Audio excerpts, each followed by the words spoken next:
Hola! J'espère que vous allez bien, bienvenue sur ma chaîne YouTube, je suis super heureuse de vous retrouver aujourd'hui pour une nouvelle vidéo puisque je vais vous présenter le tout nouvel iPhone 16 Pro Max. Vous avez été nombreux à me demander de faire un test avec, en tout cas de vous faire une vidéo un petit peu de présentation pour vous montrer ce qui change du coup de l'iPhone 15 Pro Max, vous montrer un petit peu les nouveautés. Ça va faire 3 jours que je l'ai, donc j'ai pris le temps de bien le tester pour vraiment vous faire une revue complète dessus. Alors ne vous inquiétez pas, on va tout aborder dans cette vidéo. On va parler performance, design, caméra, bref, on va tout passer en revue et c'est parti pour le test du nouveau monstre d'Apple. Tadam!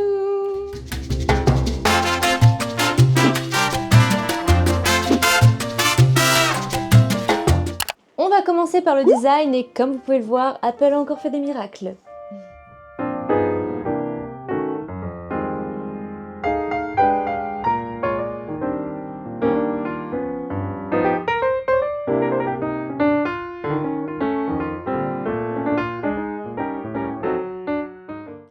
Ce qui m'a surtout frappé sur ce modèle, c'est que l'écran est légèrement plus grand que l'iPhone 15 Pro Max. Déjà que l'écran était très grand. Moi personnellement, j'adore les grands écrans et vu que je suis beaucoup dessus pour faire des montages vidéo, photos, j'aime bien le faire sur mon téléphone et j'aime bien utiliser du coup un écran qui est assez grand. L'année dernière, je vous avais fait une vidéo où je comparais l'iPhone 14 Pro Max et l'iPhone 15 Pro Max et j'avais les deux. Là pour le coup, j'ai revendu l'ancien, j'ai pas trop perdu le temps parce que l'iPhone 16 Pro Max en 256 Go est au prix de 1479 € et faut savoir que c'est exactement le même prix que l'iPhone 15 Pro Max coûtait à sa sortie. Et du coup, j'ai pas trop perdu le temps à le revendre parce que j'avais peur que le prix chute super vite alors que je l'ai quand même payé ce prix-là. Je l'ai super bien revendu, je suis allée directement à Easy Cash sur mon civier pour ceux qui connaissent. Petite parenthèse, je suis rentrée en partenariat avec eux. Du coup, il y aura sûrement de nouvelles choses qui vont arriver très vite comme des jeux concours, etc. Je vous laisse surveiller ça de près parce qu'il y a des choses très sympas qui vont arriver. Donc revenons au design de cet iPhone. Je l'ai prise avec sa nouvelle couleur qui est en titane couleur sable. J'avais déjà parlé du fait que maintenant les iPhones sont en titane dans ma dernière vidéo quand le 15 Pro Max est sorti déjà. Après voilà, je le protège toujours avec verre trempé, coque, etc. Mais c'est vrai que le mien il n'a pas bougé. Il s'est jamais plié, il s'est jamais cassé, quoi que ce soit, j'ai jamais eu de souci avec ça. Et il est tombé plus d'une fois. D'ailleurs celui-ci a fait sa première chute hier soir et il va très bien. Alors effectivement, si on regarde l'iPhone juste comme ça, on peut ne pas forcément voir la différence entre l'iPhone 15 Pro Max et l'iPhone 16 Pro Max. Pour autant, si on regarde d'un petit peu plus près, on s'aperçoit qu'il y a une nouvelle touche et ce petit bouton qui va nous permettre en fait d'accéder à tous les réglages photo. Alors, je vous cache pas qu'au début, j'ai mis quelques minutes avant de bien savoir m'en servir parce que ça demande quand même une certaine dextérité, ça demande une certaine prise d'habitude au niveau de la pression à mettre sur le doigt. Vu qu'on a tendance à prendre le téléphone comme ça, Apple a fait en sorte que même si on pose notre doigt dessus, ça déclenche pas toutes les fonctions de l'appareil photo. Donc, il faut vraiment cliquer en fait pour ouvrir du coup l'appareil photo. Si on reste appuyé longtemps, ça déclenche le mode vidéo.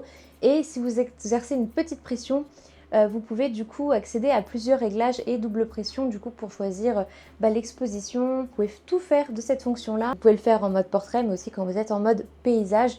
Vraiment ça permet de créer un contenu qui est assez fou. Donc voilà pour le design de ce petit bouton sur le côté qui je trouve est très discret et qui fait toute sa différence quand on apprend en tout cas bien s'en servir. Pour les photographes, vidéastes ou ceux qui créent du contenu juste pour le plaisir, franchement c'est un bouton qui est très sympa à utiliser. Voilà pour la partie design. Et maintenant nous allons passer à la partie écran. On a un écran OLED de 6,9 pouces et je dois dire que la qualité est incroyable. Vous allez voir, j'ai filmé quelques clichés niveau vidéo, photo, même pour les jeux vidéo, c'est plutôt sympa.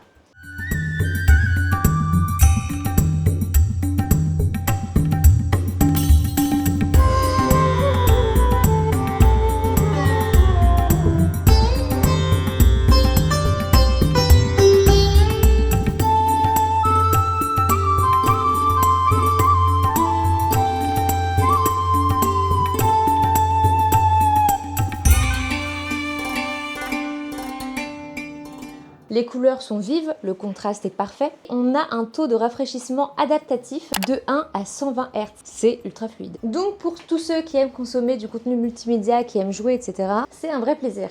Passons au niveau performance. Petite pause. Maintenant, niveau performance, c'est là que l'iPhone 16 brille. On est d'abord sur la nouvelle puce A18 Bionic. Sans surprise, c'est une vraie machine. Si vous aimez jouer à des jeux gourmands qui demandent beaucoup de puissance, je pense à Call of Duty par exemple. Bon après je vous avoue que je joue pas forcément sur mon téléphone. Voilà, vous avez le setup derrière moi. Quand je veux jouer, j'ai tout mon setup pour streamer. La plupart du temps, si je joue, c'est que je stream. Parce que voilà, de base, je suis pas quelqu'un qui va jouer naturellement, donc voilà. J'ai l'impression de jouer et de travailler en même temps quand je live en même temps de jouer. Même avec les graphismes poussés au maximum, on a quand même une fluidité qui est remarquable. Multitâche, montage vidéo, etc. Il ne bronche pas et moi franchement j'en fais beaucoup dessus. Je monte des vidéos en 4K, etc. Ça bouge pas. Maintenant, nous allons parler d'un sujet qui fâche beaucoup chez les iPhones. On va parler de la batterie. Côté autonomie, avec 4685 mAh, Apple a encore optimisé la batterie. On n'est pas encore sur 24 heures d'autonomie. Pour une journée de charge, on va dire que c'est plutôt pas mal. Par rapport au 15 Pro Max, je vois une légère différence. Quand je l'ai branché, j'avais encore un petit peu de batterie, il devait me rester 10% en fin de journée vers 23 heures. Et j'étais depuis 7 heures dessus le matin. Je l'ai utilisé toute la journée entre les mails, l'appareil photo, les réseaux sociaux, les appels, naviguer sur internet, etc. Honnêtement, la batterie tient plus facilement que le 15 Pro Max. Après, il ne faut pas oublier que cet iPhone du coup est nouveau et on sait que voilà, au bout d'un an, l'état de la batterie n'est pas le même que quand on vient d'avoir l'iPhone.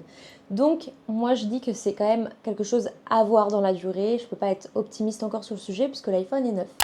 On va parler de la partie qui personnellement m'intéresse le plus, c'est la partie caméra. Sur ce modèle, Apple a vraiment boosté les performances de l'appareil photo puisqu'on est sur du 48 mégapixels sur le capteur principal. Les photos en plein jour sont ultra nettes et même que ce soit en basse luminosité ou en mode nuit, ça fait quand même des merveilles. Au niveau détail, c'est quand même assez impressionnant. Pour les vidéastres, il y a aussi du très lourd. On peut filmer en 120 images par seconde maintenant. Quand même pas négligeable. Et la stabilisation est impressionnante. Donc si vous aimez vlogger avec votre téléphone, que vous aimez prendre des photos, etc., effectivement, ce modèle est clairement adapté pour vous. La question qu'on se pose tous, est-ce que l'iPhone 16 Pro Max vaut clairement le coup? Roulement de tambour. Oui, si vous cherchez ce qui se fait de mieux en termes de design, en termes de performance, surtout sur la partie photo et vidéo, si c'est ce que vous cherchez à travers un smartphone, eh bien je vous recommande l'iPhone 16 Pro Max parce qu'aujourd'hui sur le marché, c'est ce qui se fait de mieux. Le prix est évidemment élevé, mais comme je vous le disais, il n'a pas dépassé le prix de l'iPhone 15 Pro Max à sa sortie. Apple s'est dit bon, on va y aller tranquille. On commence à lâcher des SMIC pour des téléphones, on va y aller tranquille quand même. Mais pour ceux qui veulent de ce qui est le plus premium, vous ne serez pas déçus. Bon, et bien la vidéo touche à sa fin. J'espère que cette vidéo vous aura plu. Je tourne cette vidéo un dimanche à 10 h alors que je suis censée être en journée off. Mais voilà, il n'y a pas de repos pour les braves comme on dit. Donc j'espère que cette vidéo vous aura plu. N'hésitez pas à me dire vous en commentaire si vous envisagez d'acheter le nouvel iPhone.